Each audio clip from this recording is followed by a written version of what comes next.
Hello, welcome to 4 Minutes Closer to God. My name is Doug. Wanted to discuss witchcraft in church. So I was surprised in this study to learn that it takes two different directions. The first I understood, the second I was surprised by.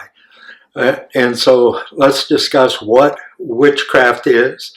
First, the word witch comes from an Old English word Wicca, and those two now are two different things, or can be. So Wicca would be considered the religion or set of beliefs, where witchcraft is the practice, rather like Christianity and prayer. And so some Wiccans would not consider themselves witches, and some witches practicing magic and the like would not consider themselves Wiccans. So what are witches? It's the attempt to control people and make them do what you want by the use of any spirit that is not the Holy Spirit, which by definition then, any use of a spirit is automatically not the Holy Spirit. Witch has come to denote a woman who formed a compact with the devil or with evil spirits, by whose aid she is able to cause all sorts of injury to living beings and to things. So we have the wicked witch of the West, Elphaba Throp, who knew, and she is one that comes to mind pretty readily from the Wizard of Oz. Also, we have the idea that sin of divination or witchcraft is rebellion. So when Samuel denounced Saul for his use of witchcraft, it took him, Saul, out of being in the running for king. And so the verse says, "For the rebellion is like the sin of divination, and arrogance is like the wickedness of idolatry, because you have rejected the word of the Lord. He has rejected you as king." That's 1 Samuel 15:23. And then when we move to the New Testament, we have Galatians 5:20. The acts of the flesh are obvious: sexual immorality, impurity, and debauchery, but also idolatry and sorcery. What's interesting is that the word for sorcery is pharmakia, from which we get our word pharmacy. The idea was back when the drug that was used as medicinal could also be a poison.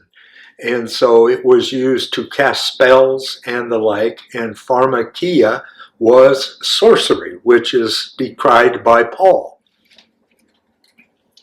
Acts 16:16, Paul and his troop were met by a slave girl who had the spirit of divination, but the word there is python, and so she had the spirit of python, which enabled her to give her masters a lot of money because of her fortune telling. So the church then can be infiltrated by witches who are there to mislead the group and shipwreck pastors, leaving naive believers into occult worship. So we have the infiltration of the church by witches in order to stop the flow, stop the power of the Holy Spirit working in the people and in the church. And that's something that is rampant nowadays, especially among charismatic churches, where the Spirit flows and people who are super spiritual can come in posing as believers and lead the people astray and even cause problems for the pastor himself in his living a holy life. And so that's the one side, but we also have the other side. How is witchcraft observed in the church. And so here we get the idea that a leader will manipulate his people, seeking to control and not love.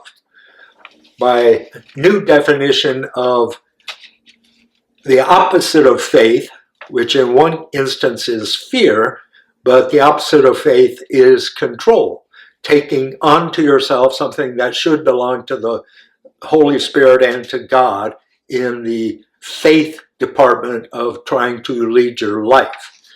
And so the church pastor tries to take control of your life.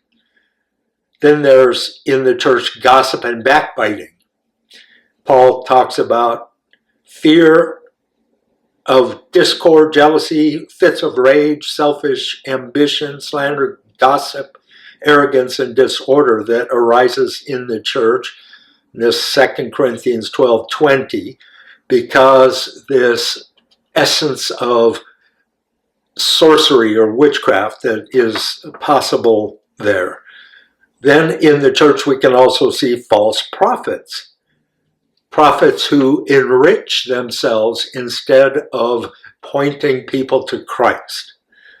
Also, idolatry. You must direct all your worship to God alone.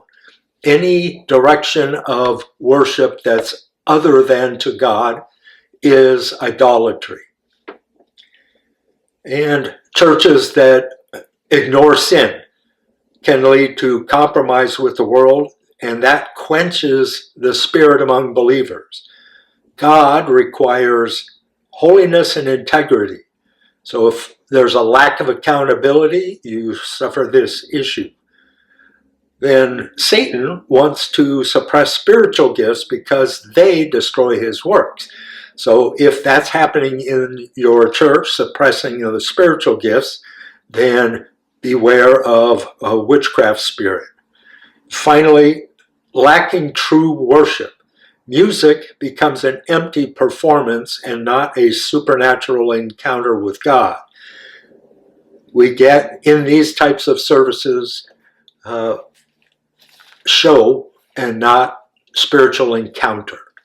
And so beware of these things as you go to your church, and keep an eye out for witches, wolves in sheep's clothing.